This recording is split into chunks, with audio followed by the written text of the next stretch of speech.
What's up? What's up? What's up? What's up? What's up? What's up? What's up? What is up? How are y'all doing today? I am your host, Emmanuel Eman Noisette, and today we are here to talk about the season finale, episode 8 of Alien Earth. This is it. This is the last episode of this season. We are going to talk about it. So just as a heads up, I gave y'all 24 hours to watch it, so you have plenty of time. Now I do need to give you guys my nice little spoiler alert because we are going to be talking about the episode. If you have not seen it for whatever reason, now's the time for you to go watch it. Come on back. It's cool if you watch it on the replay as well. But we are going to talk about everything and anything that happened in the episode. So that is your warning. So don't complain if you haven't seen it yet. Anywho, let us see who is here. And give some quick shout outs to those who have made it. Let's see, my man King Chad is here. Good to see you. Paulette, appreciate you coming through. Who is this? Johnny, appreciate you coming through. And yes, Nibs is nuts. Nibs is absolutely nuts. Kristen Pratt, appreciate you holding it down with the mod squad. Thank you so much. My man Mitch is here. Thank you so much. Sam K shouting it out with the mod squad. I appreciate, or with the mod squad, with the replay gang. I appreciate you. Wah, it's trash. Oh, okay. Well, that's how you feel. Tasha, appreciate you coming through. Amanda, thank you so much. We got the homie Tracy Ann here. Thank you, thank you, thank you. Treese, how you doing? Appreciate you coming through as well. And who else I see? There we go. Kristen is here too. Thank you, thank you, thank you. Appreciate y'all. Callow, I appreciate you coming as well. What's up? My man Mike is here. Maxine as well. Thank you so much. Smoke, what is going on? My man Luke is here. Or Lou, how you doing? Hold on. Why? Just why are you Team Abby? First of all, this is the wrong stream. First of all. But why? Listen, I'm not going to get my blood pressure up. We're not going to do this. Not now. Not now. Anywho, we got the homie Tracy Ann coming through. Happy belated B-Day, E-Hero. Mine is Saturday. Shout out. Okay. Listen, happy pre-birthday. Listen, we still going to keep celebrating, on Friday when everybody is around, when we have our normal get-togethers. But thank you. I appreciate that. Thank you. Matter of fact, I'm about to, once this is all done, the girls didn't get a chance to sing happy birthday to me, so they reminded me, listen, after this stream you got to have your cupcake and we got to sing happy birthday. So I have business right after this. I got business right after, but thank you so much and happy pre-birthday to you. All right, let's see. All right, guys, so we do have to go over this episode. A lot of stuff happened. There were some Easter eggs that also happened. I do still want to share my little theory with y'all. So let's go through the episode and recall last we left off. All hell broke loose on that boat. Things were going down. The hybrids were acting a fool out there. Nibs was taking people out, doing straight up Mortal Kombat fatalities. Joe had to end up putting her down, and Marcy was not liking that at all. So anyway, we pick right back up, and the xenomorph is still out there. Okay, the xenomorph with the little brown gold head or whatever, it is still out there doing whatever it's doing. And in the jungle, we also see Dr. Sylvia. And she was visiting the graves of the kids that basically they killed, right? Keep in mind, they killed them kids. That's why they have those graves there, right? Because if those kids were really still alive, if their consciousness had actually been transported, why would you have a funeral, right? Because why would you have grave sites? Like, clearly these kids actually died, and these androids, these synthetics are just, AIs, right? So she knows that. She's struggling with it. And I think the fact that she's visiting their grave, I think it just kind of proves that she's been on this BS this whole time, right? Trying to maybe help herself think somewhat differently. But the experiments, whatever procedures that they did, yeah, they got rid of them kids. That's what, keep in mind, that's what Arthur said to her. Her own husband was like, listen, either we came up with some, sophisticated AI, or we killed some kids. And they did. So Anyway, she's obviously feeling guilty about it. And just like that, boom, surprise, mother effer. Xenomorph just it be running up on folks like no problem. And right before it could take her out to lunch, the security came in, saved the day for her. So she was lucky with that.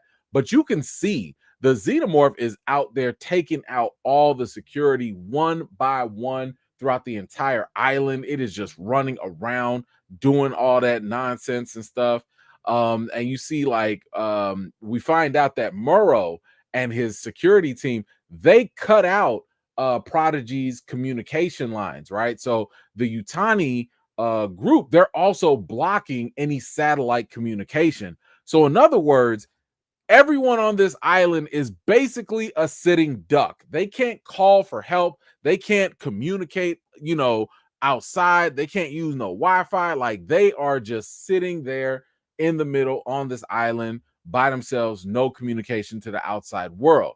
Now, they did say that they could contain most of the species, but they are understaffed, right? Because they actually shipped off a bunch of the other scientists and stuff, non-essential crew. All those people are kind of gone. And boy, he's advised, by Kirsch, like, you see that he's advised to leave, but he'd rather watch videos of Wendy, being his first. Clearly, Wendy is still his favorite, right? And he longs to hear the sheep's voice. He wants to have that conversation with him, with that higher intelligence.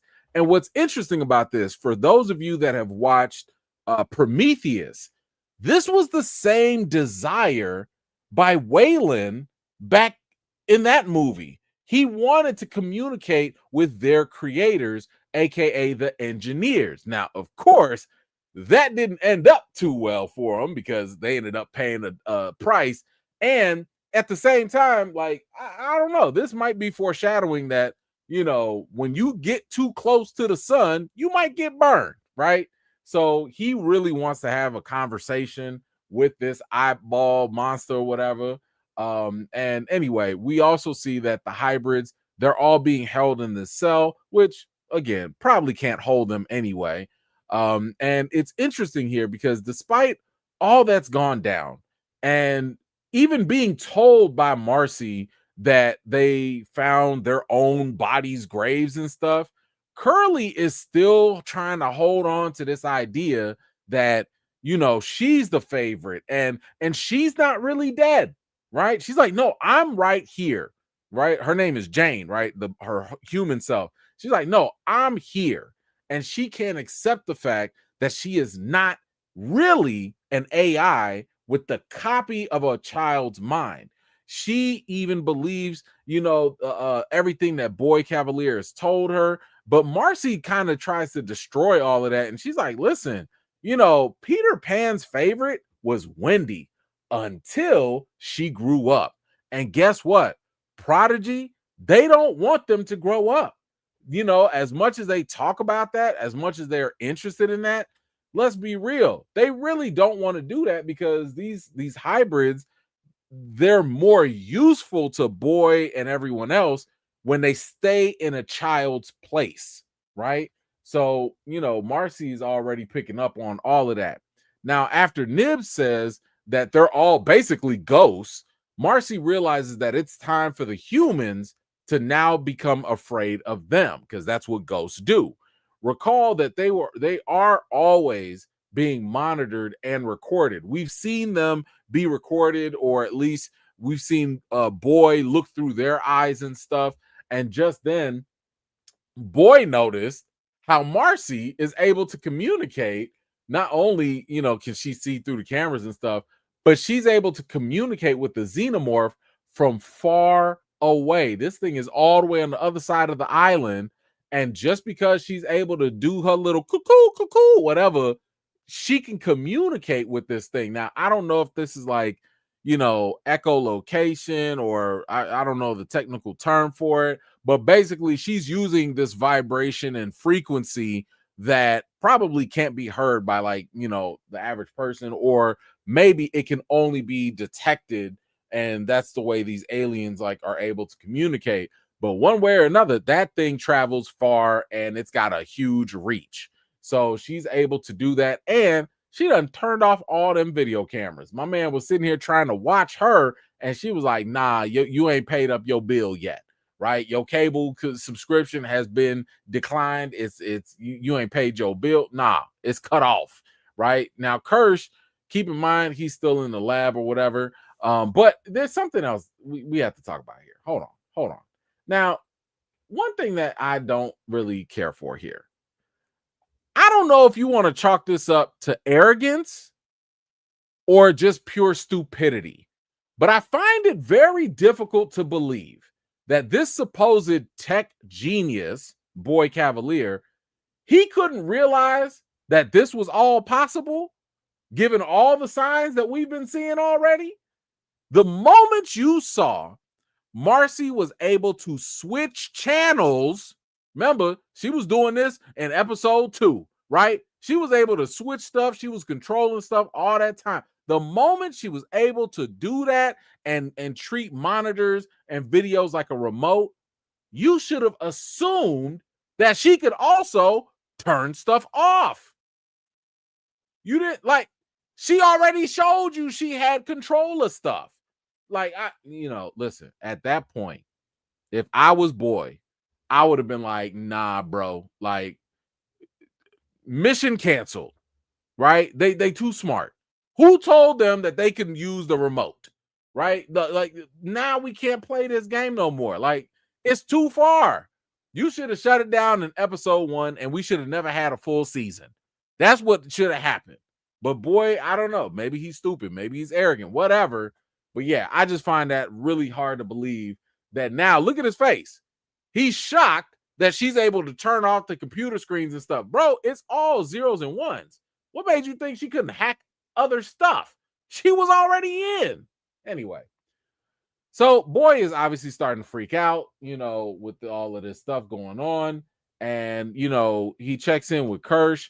And Kirsch tells Boy, like, listen, you need to calm down. You know how your ADHD is. You need to chill out. By the way, Yutani's probably on her way to come get her cyborg right now.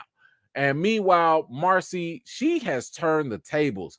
She is now able to listen in on their conversation the same way they used to eavesdrop on all of the hybrids. Not only that, she's able to block their communication. Now that static and all that, that's her. So Boy started to ignore his medication, as he should have. He should have been taken. And he asked the security guard about if he likes his eyes or whatever. But then he opted. He was like, nah, man, we need that sheep to take somebody a little bit weaker, right? So anyway, we go back to Dr. Sylvia's room, and we see Marcy is hacking into the rest of the systems, right? She can see and hear and, be basically everywhere at this point. And she even starts to taunt Dr. Sylvia by playing videos of the kids before their transition. And this is really just playing mind games with Dr. Sylvia. And again, the doctor knows what she did was wrong. And Wendy, or Marcy, knows that she knows what she did is wrong. And she's pushing that button for her. In another cell, we see Murrow and Joe. They locked up together. Joe mentioned how Murrow shot him, back then on the ship. And Murrow was like, listen, I saved you. Okay.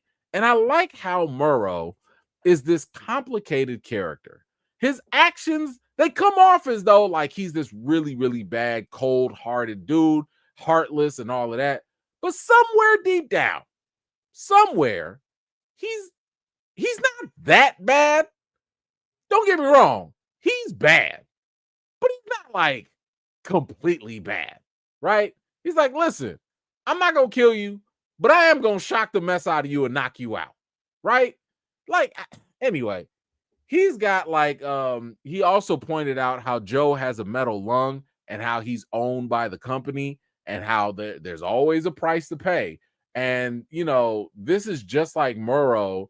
And he says that, basically he just confirms that, Joe, you're also a cyborg just like me. You're also trapped just like me. The only difference is Murrow has accepted it. He's okay with it, right? For whatever reason. Well, he doesn't really have much to live after his daughter died, but these people are basically like slaves if you really think about it. Like, the moment you guys owe the company anything, oh, that's it for you. It's a wrap. Like, you are now their property. Anyway, we see the security team. They're scanning the area. The elevator opens up and they don't know why. They don't know who called it. And as the elevator starts to fall, we find out that it's Marcy who's behind it. Of course, remember, she got a grudge against them because it was this same security team that, was attacking them and, attacking the other hybrids. And she don't like that, right? And Smee comes up to her as, they watch Joe in his cage, and Smee's like, listen, Joe is like one of us, right? Like, you gotta remember that. And she's mad at him, right? She's mad at him for shooting Nibs. And he was like, listen, not only is he one of us, but let's not forget, Nibs is crazy, and Nibs tried to kill somebody. Now, he didn't say the crazy part, but he should have. But Nibs did kill a whole bunch of people, so to me, right there, it is kind of wild that as evolved Marcy is becoming, she still can't grapple the fact that your other hybrid is out here killing humans, and your brother, who's still human, defended his friend, but yet you like, oh man, I don't know. This is a hard choice. Really? Okay. All right. But she's clearly putting the hybrids above everyone else. And I guess in a way, Joe, or any human for that matter, needs to kind of like earn their way back into her favor, for them to be prioritized, even though she is completely ignoring how her other hybrid friend Nibs is a whole killer. Anyway, she reflects on her letter that she sent to Joe when she was a kid while he was over there out at war. And she ends up unlocking the door to Joe and Murrow's cell. And Murrow quickly takes out the security guard.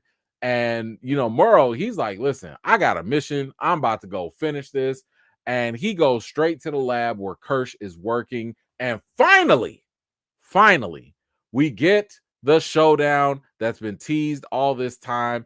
Kirsch versus Murrow. These two they get to fighting, and Murrow flips this man over on the table. And you see in all of this scuffle, all of this stuff that's going on, the glass breaks on one of the containers for the species. And just like that, boom, that thing done escaped. Okay. And that's all it needed. And Murrow took that distraction.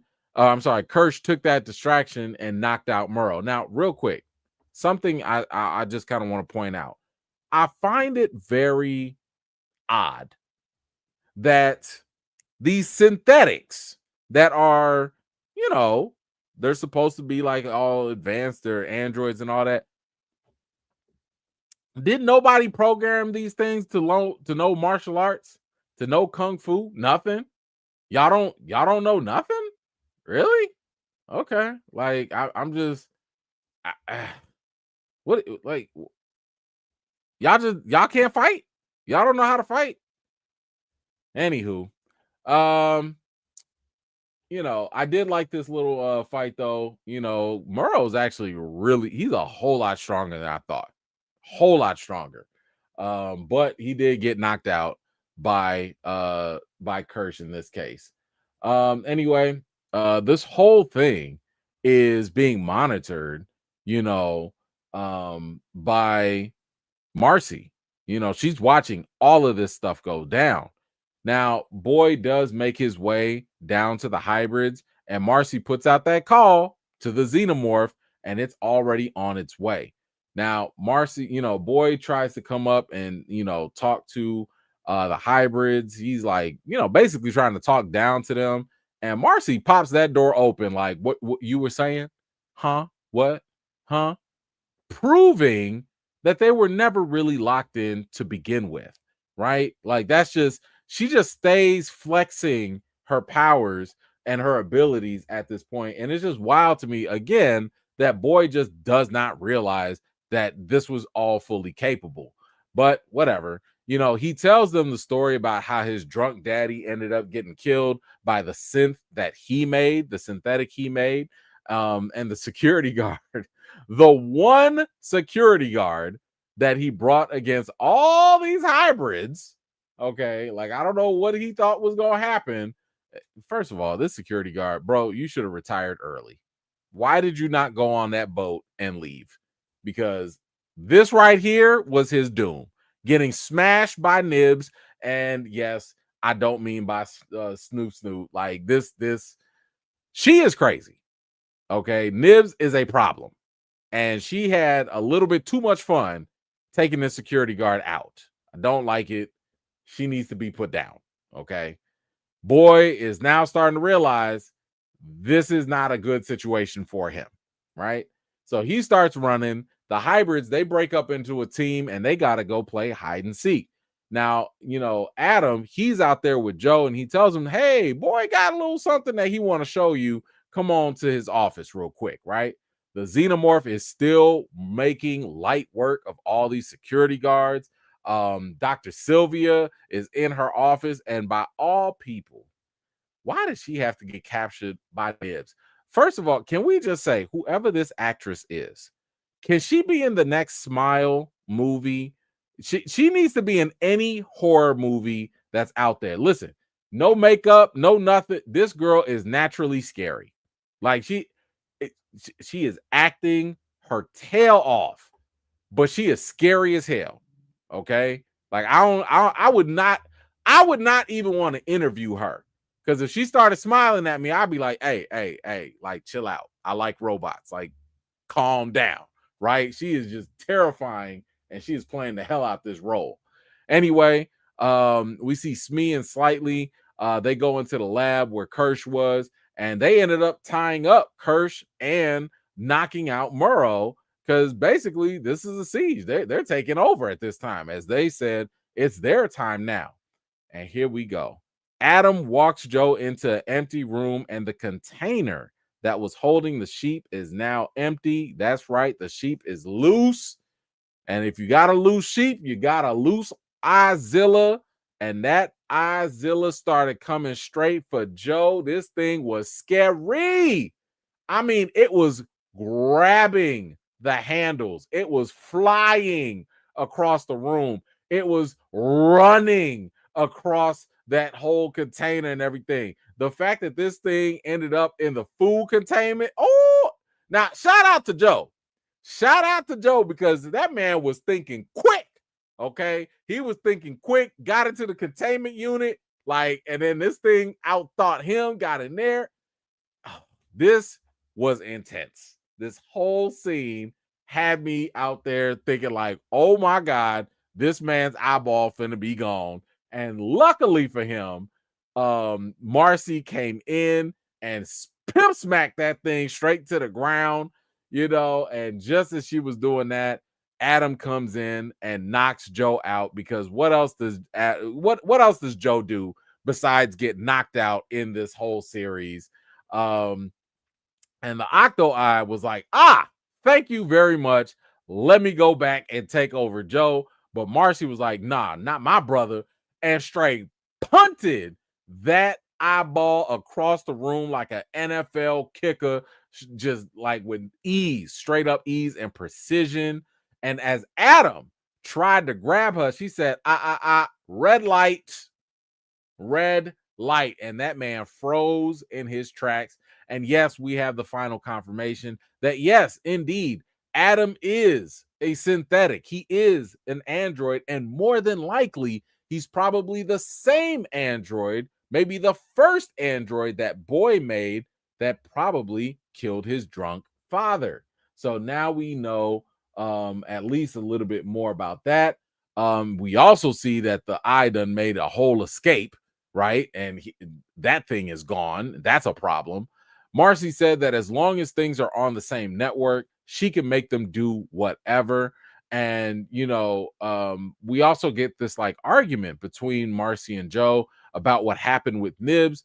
And Joe, he's getting kind of frustrated. He's like, what is wrong with you? Because Marcy keeps trying to look at the world through this black and white lens. And he's like, no, the world is way more complicated than all that, right? Like Marcy is also trying to have she's having an identity crisis, if we're really being honest about it, because she can't be what everyone else wants her to be, right? She can't be Wendy for boy. She can't be Marcy, the little sister, for Joe. She's not the human that she used to be, but she can't just simply be a machine because she has the mind of a human, right? Of the child human. So she needs to really figure out her sense of self here, and that's kind of the internal battle that she's going through with this identity crisis in a sense.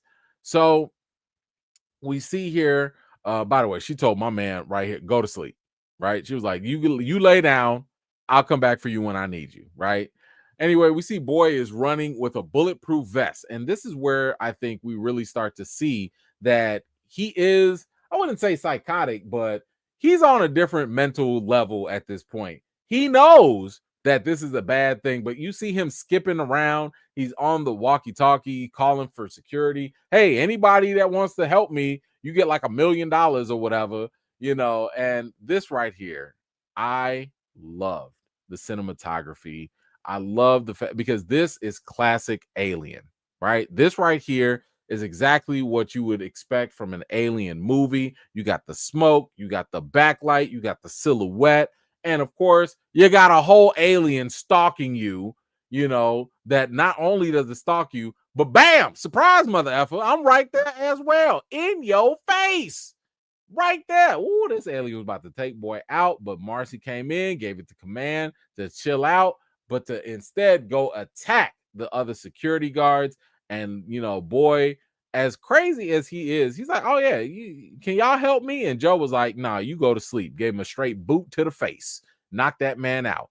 Meanwhile, we got the security team going in the lab, and they discover that one of the specimens done got out. Ooh, you see that thing right there behind her?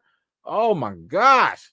Oh, and it's right on top of her. But I need y'all to look at this. This thing was on the wall back here. Y'all see that? It was on the wall. But what I want you to understand, and this might be the fun little Easter egg, this thing was using camouflage. It was able to camouflage with the wall and blend in. Now, this could be an Easter egg for Predator, because once again, we don't know where that this group found this alien. We don't know if potentially, and this is just, I think, what I'm thinking about this, maybe the Predators have dealt with this plant-like alien before. Maybe this plant-like alien is where the Predators have gotten their technology to camouflage their bodies, right? So this could be an interesting Easter egg that we could see used later on in the franchise some way, somehow. So just kind of keep that in mind. But back to old girl here, ma'am, you done had all the signs, right? You saw some containment unit busted up. So clearly you in danger, right? Then something dripped on top of you. First inkling right there should have been like, ew, I don't know what this is. Let me move out the way. But then you done looked up. You looked up, you saw what was above you, and then you said, you know what? I'm just going to look over there across the room with straight fear and terror in my face. Ma'am, what are you doing? What are you doing? You didn't even sidestep. You didn't, like, I'm sitting here thinking like, ooh, what is this? Brrr, just shoot up. Just shoot up. You don't need to know what's above you. It could have been a hole with just water. I'd rather you be paranoid than just like sitting here. Oh, it's a whole alien up there. Oh my gosh. What am I going to do? Where's the camera? Is there here? Okay, let me give you my scary face. No, move, ma'am. Oh, I felt bad for her, but then I was like, nah, whatever. She done got ate up by the plant monster instead. And yeah, she did. She did. And meanwhile, while she's getting chomped up, Curly took out the rest of the security team. We go on the beach where Octo Eye done found a new host with Arthur's body, and this man done got up, and y'all, we have no idea where this octo eye is about to go in this man's body at this point. That's it. That's all we seen. This thing done got up. We don't know if it's gonna swim to the mainland. We don't know if it's gonna hijack itself on board the Yutani ship, but the octo eye is free. Okay. Anyway, we see Yutani and her group. They're all on their way to the island, full force. They're gonna take these species back. Meanwhile, Marcy got everybody locked up in the cage, and she called out Boy for basically not being a boy at all, that he was always a man that just hated everybody, just like his daddy. And you see, that was definitely like really hitting him, where it hurts. And he's like, yo, like, you not go, somebody gonna let her talk to me like this? Like, it's almost like a point of delusion where it's like, dude, you still think you have some control here? How do you think you have any control when you're literally being held hostage by your own creations? You have no control. He's like, who, y'all gonna let her talk to me like this? Adam was like, excuse me, sir, cannot compute. Okay. The way she done froze me up last time, she's the captain now. Okay. Look at her. Look at her. She's the captain now. Okay. Anyway, we find out from the other hybrids that not only did Octo Eye escape, but so did the plant monster. Yo, they got a camouflaged alien plant monster on the loose. On the loose. Yikes. With the Octo Eye that's smart. Yo, they building this up. So they was like, all right, yo, like, what do we do now? Bro, they got a whole xenomorph, fully grown, with a baby xenomorph junior just hanging out. Just hanging out. And they all just chilling. And what are they going to do now? They just going to rule. They going to rule. I don't know what that means. Are you going to rule the island? Are you going to rule the world? Are you going to rule the galaxy? What do you mean, Marcy? What are you about to rule? And look at Boy. Like, I don't know if he's like proud. I don't know if he's disillusioned and he doesn't realize the gravity of the situation. I'm thinking he could be feeling proud about this. I think he's like, oh, okay, great. Look at what I made. And it is absolutely a beautiful thing that it's gotten to this point. And of course, Joe is like, oh my God. Like, that ain't my little sister no more. Oh my God. Right? So anyway, this is the end of episode 8, the season finale of Alien Earth. Woo!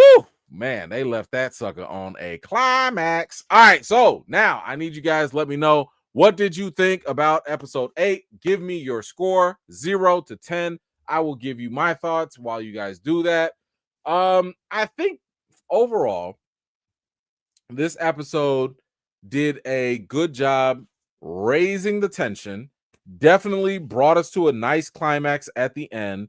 It left us with, I think, some good enough Easter eggs where it's basically forcing a season 2 to happen. Now, keep in mind, Noah Hawley, the showrunner, he didn't know if they was going to have a season 2 or not.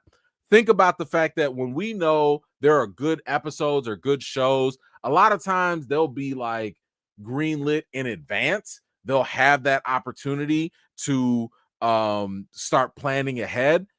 I didn't hear anything about this show continuing on or getting a green light for season 2. So they kind of left this in an area where it's like, maybe we could do a season 2, or y'all could do the next Alien movie and have plenty of stuff to use for material. So I do like that. I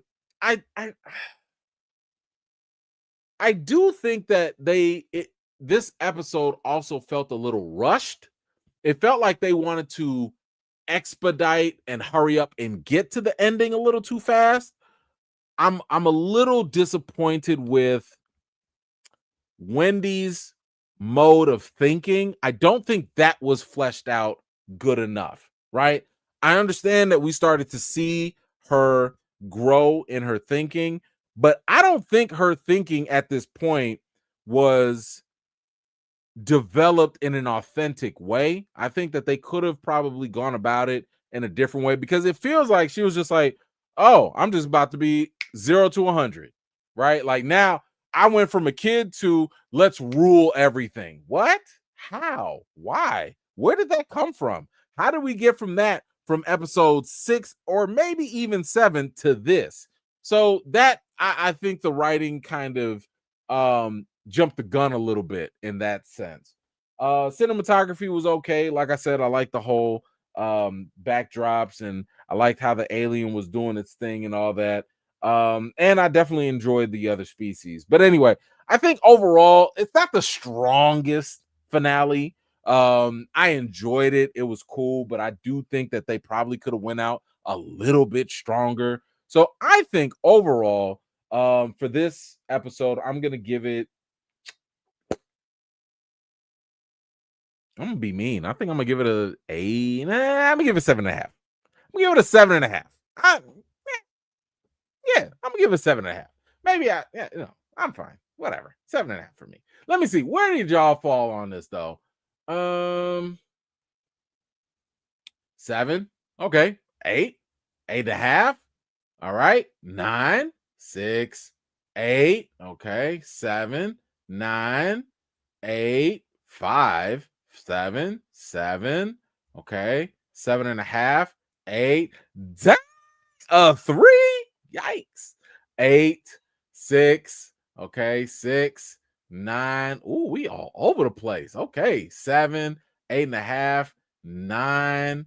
And a 9. Okay. All right. Listen, if this is how you all feel, I understand. I get it. Okay, but guys, this is where I need you to let me know, how did we feel about season 1 overall? Like, what is your review for season 1 on a scale from 1 to 10? Now that we have everything all in the books, right? Feel free to let me know, and then I will go ahead and tell you my thoughts on the whole season. So, first and foremost, I absolutely loved the fact that we got introduced to new concepts in this alien mythos. I am a fan of this genre and this franchise. So, for me, the fact that we got introduced to hybrids and cyborgs and all that, I enjoyed it. I like the political side of things. I like the fact that we learned that there were more companies involved. I like the fact that we had other alien species out there. That was amazing to me. I think one of the strongest episodes was probably episode 5. Episode 5 could have been a movie in itself. Absolutely great. But I do think that there were a couple episodes that, weren't bad. I don't feel like there were any bad episodes, but there were some that I think could not compete within the other episodes in the whole series. And I've always been a believer that your strongest episode should be your finale, right? Like, we've been through that. Like, that should be to the point where it's like, okay, I got to see more. Now, I want to see more, but I'm not at the point where I'm like, oh, I have to see more. I want to see more. So that feels a little mild for me. I did like the cinematography overall. I do think some of the writing for some of the characters probably could have been a little stronger. Wendy, Marcy, definitely, I think, could have used more character development. I did think that she was a little rushed in this case. I do think that other characters were unnecessarily dumbed down, like Boy Cavalier. I do think that he was dumbed down a little bit too much. Yes, he's egotistical. Yes, he's arrogant. But at the same time, how are you a boy genius and you're, like, if you're that smart to come up with that, how do you ignore all this other stuff? Anyway, I like the acting overall. My buddy that played Murrow, fantastic acting. Great performance. The crazy redhead chick that played Nibs, yeah, she's a problem. Yeah, she did a good job. So I mean, it's kind of a mix. Overall, I enjoyed this season. I think I will probably say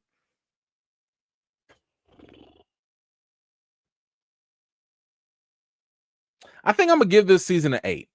I think I'm gonna give it an 8. That might be a little generous, but I think I'm gonna go with an 8 out of 10 overall for everything. I enjoyed it. I think it could have been a little stronger, but I enjoyed it. I enjoyed it. But let me see. How do y'all feel?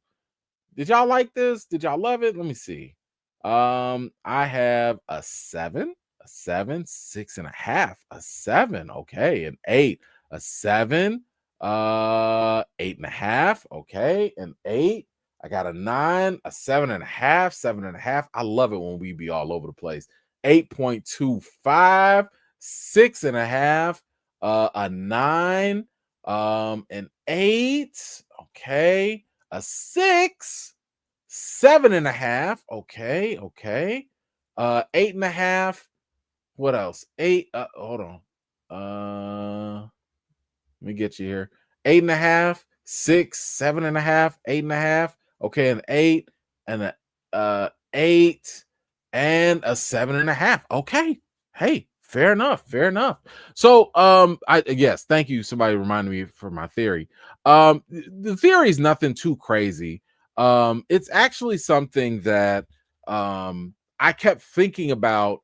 I just kept thinking about this in the back of my mind about how is it that Wendy Marcy was able to communicate with this um xenomorph so easily, and it got me thinking about Prometheus and the other previous movies with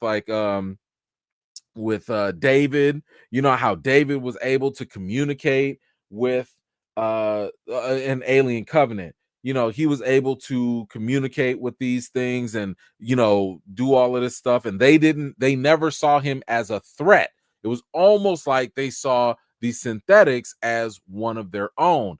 And the thing that kind of got to me was, and this was like a deep cut. I believe it was in some bonus material in Alien Covenant, but when they were studying the black goo, keep in mind the black goo is something that the engineers used to basically wipe stuff out. It was a weapon, right? It was a weapon in a sense. And with this black goo, I remember there was something that mentioned the substance, like what they were and what was inside of the goo, or what the components of the goo had, was some sort of technology in it. In other words, while this stuff actually acts like a virus, while it does have some sort of organic component to it, it does have a mechanical component too. I think that this is really a situation of nanotechnology. I think that the black goo that we saw all the way in the beginning of Prometheus has nanotechnology in it, and when it bonds with biomatter or whatever and creates these xenomorphs, they're basically half organic and half mechanical at the same time. And that is probably why they're able to connect with synthetics, or not view synthetics as a threat. Now, of course, if a synthetic comes and tries to attack it, yes, that can make it, want to defend itself. But naturally, it's like, oh, cousin, oh, you just another robot like me, right? So I believe that's one of the reasons why, especially after we saw Wendy being able to control and communicate with other technology and stuff, it probably wasn't a huge leap for her to connect with another creature that just so happens to also probably have technology in it. So I think that's the real reason why Wendy's able to communicate with this. Because if you notice, she ain't able to connect or communicate with them other species. She can't talk to the bugs. She's not talking to the octo-eye. She can't talk to the plant, but she can talk to the xenomorphs. And I think once again, anything with that black goo has that nanotechnology in it, and that essentially makes them like a cyborg in a sense. So anyway, that's my theory. I think that's the real reason why Wendy is able to communicate so much and bond with these xenomorphs in that manner. But you guys feel free to let me know if you have any other ideas or thoughts in the comments down below. All right, who else? I got my man Talented One. What you got? Love the episode, but I felt like they made Wendy too powerful too fast. Like she jumped to Alice Resident Evil OP, but faster. So Wendy is basically Neo. She's basically Neo from the Matrix, right? Like she done woke up in a new body and she can do whatever she needs to do in that world. And this is a world that has a whole lot of technology everywhere. So, yeah, I mean, having her be OP is definitely something. I mean, I can't really disagree with you on that. I think that, yeah, actually, I agree. I agree. Because, I mean, now the real question is like, how advanced is she really? And can other I guess my better question is, why is she so special?